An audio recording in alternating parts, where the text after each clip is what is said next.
में ऐसे ऐसे रिवाज हैं जिनको आज मिटाने की ज़रूरत है।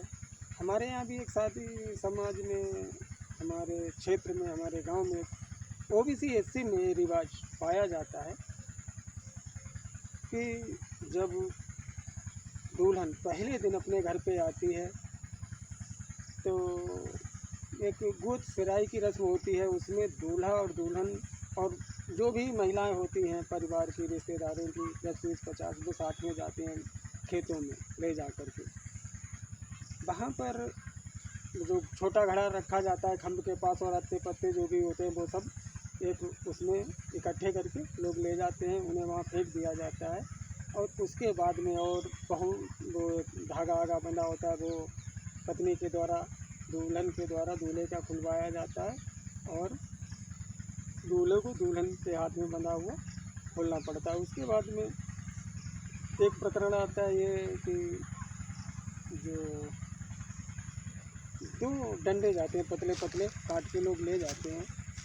इसमें तो वो क्या है कि उसे पहले दूल्हे से कहा जाता है कि 5 डंडे अपनी पत्नी के मार दो, फिर पत्नी से कहा जाता है कि अपने पति के 5 डंडे मार दो। अब ये प्रथा हमको इतनी ख़राब लगती है, पूछो ही मत। आते ही पहले दिन ही लड़ाई दंगे की बात, मारपीट की बात हो जाती है। इस काम में बहनों ही बहुत आगे रहता है। ये जीजा होता है ना, वो बहुत आगे रहता है, बहुत जल्दी डंडा काट के मजबूत लाएगा। और कोई जाए भैया भाई या माँ बाप कोई काट के लाए, शायद वो पतले लाएगा सिर्फ परंपरा निभाने के लिए, लेकिन वो लाता है कोई मजबूत काट के जिसमें उनकी लड़ाई हो जाए और हम कम से कम मौज मस्ती करें इसके साथ बैठ के बतलाएँ। तो ऐसे मेरी बारात में समस्या आई, गए भैया हम भी ले जाएंगे, मेरी दुल्हन थी, वो गांठ जोड़ के ले जाया जाता है आगे पीछे। समस्या थी कि वहाँ वही सब होने के बाद नंबर आया कि तुम उनके 5 डंडे मार दो। तो हम खड़े हो गए, हमने कहा भैया अपनी पत्नी के हम 5 डंडे क्यों मार दें? बोले नहीं, हमारी माँ बोली बेटा ये तो यहाँ की रिवाज है। हमने कहा रिवाज है, कहीं किसी को मारने का रिवाज कहाँ से हो गया भाई? हम इसे तो लाए, हमने तो वहाँ पर समाज के आगे एक कसम खाई कि इसके हम मान सम्मान की रक्षा करेंगे, इसको खाना पानी देंगे, जीवन भर साथ निभाएंगे हम एक दूसरे का। हमने ये तो वहाँ पर कसम ली नहीं कि हम इसको मारेंगे, पीटेंगे, इसको घर से भगाएंगे, ऐसा तुमने कहा नहीं। पत्नी को भी एक डंडा दिया गया, जब हमने नहीं मारा उन्होंने भी नहीं मारा, तो फिर हमने नहीं, बहुत कुछ जो बुजुर्ग महिलाएं थी कह रही थी नहीं ये तो परंपरा है। हमने तो कुछ भी नहीं हो, इसमें कुछ भी हमारा नुकसान हो, कुछ फ़ायदा हो, हम ये नहीं करेंगे। देखने में तो हमें अपना नुकसान लग रहा है, इसमें फ़ायदा तो है नहीं।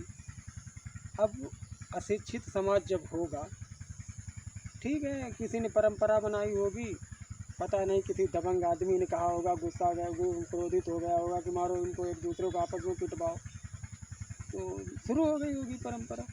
अब उस परंपरा को हम ढोते जा रहे हैं। अरे कम से कम हम मनाएं उसको जब जब उसका कारण पता लगे। क्योंकि बाबा साहब डॉक्टर भीमराव अम्बेडकर ने, हमारे तथागत बुद्ध भगवान जी ने यही कहा था कि पहले जानो फिर मानो। हम जान नहीं रहे हैं, मान रहे हैं परंपरा है परंपरा है। अरे पहले लोग अपनी जाति के हिसाब से काम करते थे, आज चाहे कोई कुछ भी करे, चाहे मिठाई बना के बेचो, चाहे कोई प्रोडक्ट बना के बेच सकते हो, खाने पीने की वस्तु से लेकर अन्य कोई भी चीज़, कोई प्रतिबंध नहीं।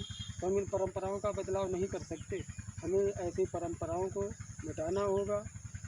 आज ये पहली जो प्रथा मेरे दिमाग में आई कि इसको समाज से हटाना चाहिए, वो हमने आपके समक्ष रखी। आगे जो भी ऐसी प्रथाएं हैं, रिवाज हैं, उनको भी हम आपके सामने लाएंगे और ऐसी प्रथाओं का आप सभी लोग